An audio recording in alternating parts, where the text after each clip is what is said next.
नमस्कार, देश प्रदेश में आपका बहुत बहुत स्वागत है। दिल्ली के कनॉट प्लेस से मैं हूं शरद शर्मा। शुरुआत कर रहे हैं पश्चिम बंगाल की खबर के साथ। पश्चिम बंगाल के बीरभूम में हुई हिंसा की आंच संसद तक पहुंच गई है। इस मामले में राज्य सरकार ने एक एसआईटी का भी गठन कर दिया है। वहीं विपक्षी पार्टी बीजेपी इस मामले को लेकर मुख्यमंत्री ममता बनर्जी को घेर रही है और उनके इस्तीफे की मांग कर रही है। गुरुवार को बीजेपी की एक टीम बीरभूम जाएगी।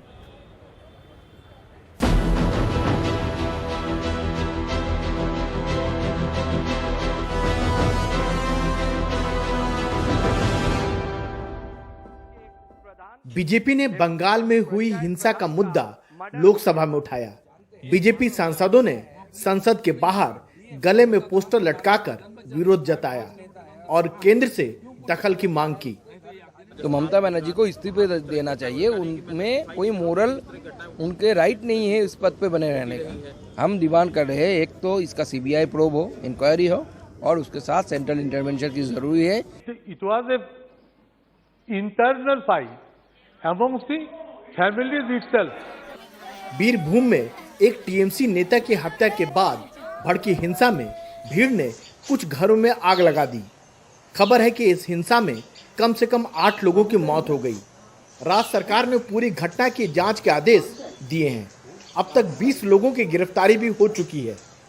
গন্ডায় গন্ডায় উত্তরপ্রদেশ, বিহার, রাজস্থান, মধ্যপ্রদেশ, উত্তরপ্রদেশে হয়, গুজরাটে হয়। আমরা সেটাকে জাস্টিফাই করছি না, কিন্তু আমরা যেটা বলতে চাই সেটা হচ্ছে ঘটনা ঘটেছে, অন্যায়, ঘটনার বিরুদ্ধে অ্যাকশন হবে। इस बीच बंगाल के राज्यपाल जगदीप धनखड़ ने एक ट्वीट करके सरकार पर हमला किया है। भयानक हिंसा और आगजनी की घटना से संकेत मिलता है कि राज्य हिंसा की संस्कृति और जंगल राज के हवाले है। अब तक 8 लोगों की जान जा चुकी है। इस बारे में चीफ सेक्रेटरी से मैंने रिपोर्ट तलब की है। मेरी संवेदनाएं पीड़ितों के परिवारों के साथ है। हालांकि यह तो जांच के बाद ही पता चलेगा कि यह मामला आपसी रंजिश का था या फिर इसमें कोई राजनीतिक साजिश थी।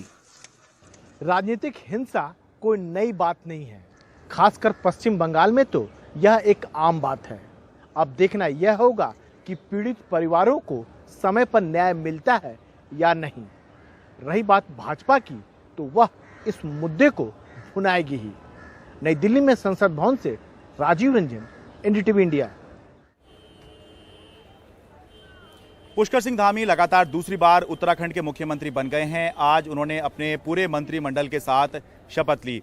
पुष्कर सिंह धामी के बारे में यह कहा जा रहा है कि वो जीतकर हारे हैं या हारकर जीते हैं, ये उत्तराखंड की जनता तय कर रही है, क्योंकि उनके मुख्यमंत्री रहते हुए उनकी पार्टी तो उत्तराखंड में चुनाव जीत गई, लेकिन वो खुद अपनी वो खटीमा विधानसभा सीट हार गए, जहां से वो लगातार 2012 में जीते, 2017 में चुनाव जीते थे, लेकिन अब 2022 में मुख्यमंत्री रहते हुए वो यहां से चुनाव हार गए। लेकिन अच्छी बात है कि उनकी पार्टी बीजेपी ने उन पर भरोसा जताया और एक युवा नेतृत्व को, पुष्कर सिंह धामी को एक बार फिर से मुख्यमंत्री बनाया। सरलीकरण का मंत्र, समाधान का मंत्र और निस्तारण का मंत्र, ये मंत्र लेकर हम पूरी पारदर्शिता के साथ चीजों को सरल करेंगे। हमारी सरकार लोगों के गांव-गांव तक जाएगी, घर-घर तक जाएगी और जो भी अच्छे समाधान हो सकते हैं उन समाधानों को करेंगे। माननीय प्रधानमंत्री जी के नेतृत्व में, उनके निर्देशन में जो भी यहाँ पर योजनाएं चल रही हैं, पहले कभी ये योजनाएं चली नहीं है, उन योजनाओं को सीधे सीधे धरातल पर पहुंचाने का काम होगा। केंद्र सरकार और राज्य सरकार, दोनों सरकारें मिलकर डबल इंजन बनकर राज्य को तेज गति से आगे बढ़ाएंगे। देश में पेट्रोल डीजल के दाम बढ़ने का सिलसिला एक बार फिर से शुरू हो गया है। मंगलवार को एक बहुत लंबे समय बाद देश के अंदर पेट्रोल डीजल के दाम बढ़े थे। अब मंगलवार के बाद बुधवार को भी पेट्रोल डीजल के दाम में बढ़ोतरी दर्ज की गई है, जिससे अब डीजल जो महंगा हो रहा है उससे यह आशंका हो रही है कि बाकी जो चीजें हैं अब वो भी महंगी हो सकती हैं। लगातार दूसरे दिन तेल कंपनियों ने पेट्रोल डीजल की कीमत बढ़ा दी। बुधवार को दिल्ली में पेट्रोल 80 पैसे और महंगा होकर 97 रुपए 1 पैसे प्रति लीटर का हो गया। मुंबई में पेट्रोल 85 पैसे महंगा होकर 111 रुपए 67 पैसे प्रति लीटर, कोलकाता में 83 पैसे महंगा होकर पेट्रोल 106 रुपए 34 पैसे प्रति लीटर और चेन्नई में पेट्रोल 75 पैसा महंगा होकर 102 रुपए 91 पैसे प्रति लीटर का हो गया। डीजल की कीमत भी पूरे देश में बढ़ गई है। दिल्ली में डीजल 80 पैसे प्रति लीटर महंगा होकर 88 रुपए 27 पैसे प्रति लीटर का हो गया है। आम जनता परेशान है। आए दिन पेट्रोल के पैसे बढ़ना, डीजल के पैसे बढ़ना, खाने पीने की चीजों की तो बात छोड़िए, जो आम जनमानस की चीजें हैं वो दिन पे दिन बढ़ती जाएंगी। गैस सिलेंडर देख लीजिए। सरकार ये भी कहती है कि हमारा नियंत्रण नहीं है इसके ऊपर, लेकिन नियंत्रण नहीं है तो इलेक्शन के वक्त तक क्यों बंद था? जब तक यूपी का इलेक्शन होता रहा तब तक एक पैसा नहीं बढ़ा। जैसे इलेक्शन खत्म हुआ वैसे इसमें भी बढ़ा दिया गया। आम आदमी का तो ये सुनते ही नहीं है। आम आदमी की हालत तो ऐसी कर दी है कि उसके घर में राशन चलाना उसका मुश्किल हो गया है। मिडिल क्लास को के लिए तो ये काम ही नहीं कर रही है ये सरकार।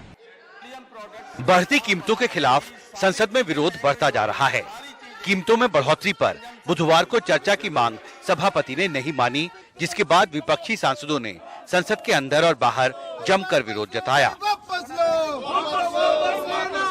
मुझे लगता है ये लगातार बढ़ाएंगे और काफी ज्यादा बढ़ाएंगे जी। इसका असर ये हुआ है कि जो रोजमर्रा की चीजें हैं उपयोग की, जैसे दूध है, अन्य चीजें हैं, ये सब बढ़ गई। एक दिन में कीमत बढ़ गई सब। जैसे ही डीजल का दाम बढ़ता है तो जो जरूरत की चीजें हैं उन सब के दाम तत्काल बढ़ जाते हैं। आम आदमी को ज़्यादा दिक्कत न हो। दिक्कत तो बहुत ज़्यादा हो ही रही है, लेकिन दिक्कत को कम करने के लिए ये गवर्नमेंट का दायित्व है कि उस पर सोचे, विचार करे, पुनर्विचार करे और रोल बैक करे जी। 10,000 करोड़ रुपए लूटने की साजिश ये सरकार की है, कर रही है। इसीलिए उसके प्रोटेस्ट में यानी लोगों के इस ग्रीवेंस को देश के सामने लाना, सदन के सामने रखना, सदन के बाहर रखना, ये कोशिश हमारी है। इसीलिए आज ये प्रोटेस्ट कर रहे हैं। इसमें सरकार कोई फैसला नहीं करती है।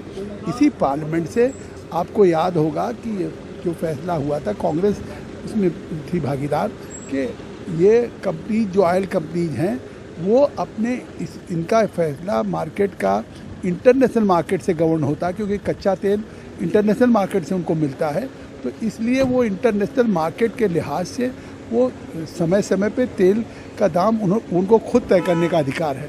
तो इसमें सरकार का कोई नहीं है। इस विवाद के बीच सवाल ये भी अहम हो गया है कि क्या सरकारों को पेट्रोल डीजल पर टैक्स घटाना चाहिए। 16 मार्च को दिल्ली में पेट्रोल की कीमत 95 रुपए 41 पैसे प्रति लीटर थी। इसमें केंद्र सरकार की एक्साइज ड्यूटी का हिस्सा 27 रुपए 90 पैसे प्रति लीटर और दिल्ली सरकार को जाने वाले वैट का हिस्सा 15 रुपए 40 पैसे प्रति लीटर था।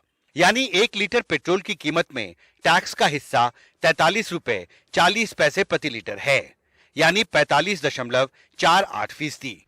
पिछले 2 दिनों में पेट्रोल और डीजल की कीमतों में 2 बार बढ़ोतरी करके तेल कंपनियों ने ये साफ संकेत दिया है कि अंतर्राष्ट्रीय तेल बाजार में ट्रेंड के मुताबिक वो भारत में पेट्रोल और डीजल की कीमतों को तय करने की व्यवस्था को फिर से बहाल करने की तैयारी में हैं। जाहिर है यूक्रेन संकट अगर और गहराता है और अंतर्राष्ट्रीय तेल बाजार में कच्चा तेल अगर और महंगा होता है तो इसका भारत में पेट्रोल और डीजल की कीमतों पर सीधा असर पड़ेगा। दिल्ली से शशिकांत झा के साथ हिमांशु शेखर, एनडीटीवी इंडिया। केजरीवाल ने बीजेपी को दिया क्या चैलेंज, देखेंगे ब्रेक के बाद। केंद्र सरकार ने फैसला किया है कि दिल्ली की 3 नगर निगमों को एक किया जाएगा, जिसकी वजह से दिल्ली नगर निगम के चुनाव अभी रुके हुए हैं और इस फैसले से, केंद्र सरकार के इस फैसले से आम आदमी पार्टी भड़की हुई है। मुख्यमंत्री अरविंद केजरीवाल तो इस फैसले से इतने नाराज हैं कि उन्होंने यहां तक कह दिया कि दिल्ली में अगर अभी चुनाव हो जाएं और बीजेपी चुनाव जीत जाए तो वो राजनीति छोड़ देंगे। दिल्ली में नगर निगम के चुनाव रुके हुए हैं क्योंकि केंद्र सरकार दिल्ली की 3 नगर निगम, उत्तरी, दक्षिणी और पूर्वी दिल्ली नगर निगम को एक करने जा रही है और इसी बात को लेकर आम आदमी पार्टी और बीजेपी में युद्ध चल रहा है। आज ये वाकयुद्ध एक नए स्तर पर तब पहुंच गया जब दिल्ली के मुख्यमंत्री अरविंद केजरीवाल ने बीजेपी को चैलेंज करते हुए कहा कि बीजेपी में हिम्मत है तो वो समय पर एमसीडी चुनाव करवाकर और जीत कर दिखा दे। अगर बीजेपी ये चुनाव जीत गई तो हम राजनीति छोड़ देंगे। भारतीय जनता पार्टी कहती है हम दुनिया की सबसे बड़ी पार्टी हैं। अरे सबसे बड़ी पार्टी और दिल्ली की एक छोटी सी पार्टी से घबरा गए तुम? दिल्ली के एक छोटे से चुनाव से घबरा गए तुम? क्या हिम्मत है यार तुम्हारे अंदर, लानत है तुम्हारे ऊपर। मैं चैलेंज करता हूं बीजेपी को, हिम्मत है तो एमसीडी के चुनाव टाइम पे करा के दिखाओ और जीत के दिखा दो, हम राजनीति छोड़ देंगे। बीजेपी मुख्यमंत्री अरविंद केजरीवाल के चैलेंज को ज्यादा तवज्जो नहीं दे रही है। उसका दावा है कि नगर निगम के चुनाव जब भी होंगे तो चौथी बार लगातार बीजेपी ही वो चुनाव जीतेगी। लेकिन एक अहम बात बीजेपी जरूर कह रही है कि उसके हिसाब से 2-2.5 महीने बाद नगर निगम के चुनाव हो सकते हैं। देखिए, अरविंद केजरीवाल जी क्या कह रहे हैं, मैं उस पर अपना कोई रिएक्शन नहीं देना चाहता। जल्दी ही नगर निगम का चुनाव होगा और चौथी बार नगर निगम में भारतीय जनता पार्टी की सरकार बनेगी। देखिए, इसमें मैं समझता हूं कि मुश्किल से 2-2.5 महीने का समय लगेगा और चुनाव होंगे। और जैसे मैंने कहा है कि नगर निगम में भारतीय जनता पार्टी की शानदार विजय होगी। दिल्ली में फिलहाल नगर निगम के चुनाव तो नहीं हो रहे, इस पर राजनीति जरूर हो रही है और आने वाले कुछ समय तक ये राजनीति इस पर यूं ही चलती रहेगी जब तक कि चुनाव नहीं हो जाते। लेकिन एक सवाल जो लगातार बना हुआ है वो ये है कि अगर 3 नगर निगम को एक करना ही था तो ये फैसला बिल्कुल तभी क्यों लिया गया जब नगर निगम के चुनाव घोषित ही होने वाले थे। दिल्ली से मैं शरद शर्मा, एनडीटी मीडिया।